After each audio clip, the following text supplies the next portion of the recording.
Assalamualaikum warahmatullahi wabarakatuh. Perkenalkan, nama saya Muhammad Iqbar Hazani. Saya berasal dari instansi BMKG dengan jabatan pengamat meteorologi dan geofisika ahli pertama di unit kerja Direktorat Meteorologi Penerbangan. BMKG memiliki tujuan besar untuk menyediakan informasi meteorologi, klimatologi, dan geofisika yang cepat, tepat, dan akurat demi keselamatan dan kesejahteraan masyarakat.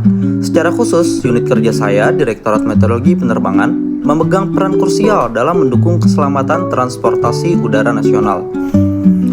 Di Direktorat Meteorologi Penerbangan, saya memegang peran yang cukup fundamental.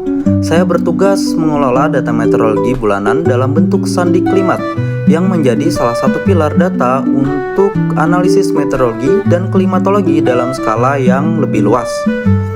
Peran utama saya adalah memastikan kualitas dan kepatuhan pengiriman data meteorologi bulanan dari seluruh UPT di Indonesia. Secara spesifik, tugas saya adalah memonitor data sandi klimat yang dikirimkan oleh setiap stasiun meteorologi di seluruh Indonesia. Tugas ini bukan sekedar rutinitas, melainkan sebuah amanat dari Peraturan BMKG nomor 5 tahun 2022 untuk menjalankan fungsi pengawasan salah satunya. Jadi, layanan yang saya hadirkan adalah jaminan kualitas, kelengkapan, dan ketetapan waktu data meteorologi nasional.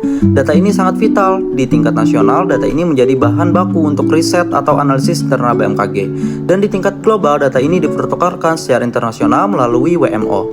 Yang artinya, saya turut menjaga citra dan kontribusi Indonesia di panggung meteorologi dunia.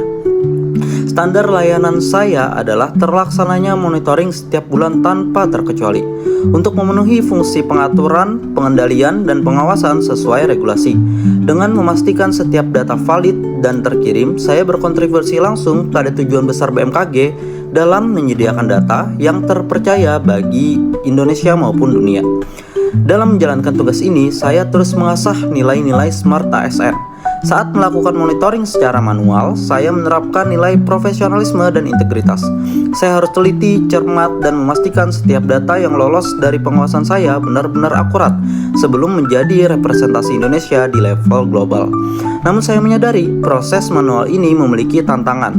Disinilah saya ingin mendorong penerapan nilai Smart ASN lainnya, yaitu menguasai IT dan berjiwa adaptif serta kompeten untuk menciptakan suatu solusi. Ada dua hal sederhana yang bisa saya lakukan. Yang pertama yaitu menginisiasi pengembangan sistem monitoring otomatis berupa sebuah dashboard sederhana yang bisa secara otomatis memeriksa kelengkapan dan anomali data dari stasiun. Ini akan memangkas waktu kerja dan meminimalkan human error. Yang kedua, dengan adanya otomatisasi, waktu saya yang sebelumnya habis untuk verifikasi manual bisa saya alihkan untuk analisis data yang lebih mendalam. Saya bisa lebih cepat membuat produk pemetaan tren bulanan yang lebih informatif, sehingga data tidak hanya terkumpul tapi juga lebih berdaya guna. Saya yakin melalui inovasi dan otomatisasi ini, kita tidak hanya bekerja lebih efisien, tetapi juga meningkatkan nilai tambah dari data yang kita kelola. Ini adalah langkah saya untuk menjadi Smart ASN yang solutif dan berdampak. Cukup dari saya, sekian. Terima kasih atas perhatiannya. Wassalamualaikum warahmatullahi wabarakatuh.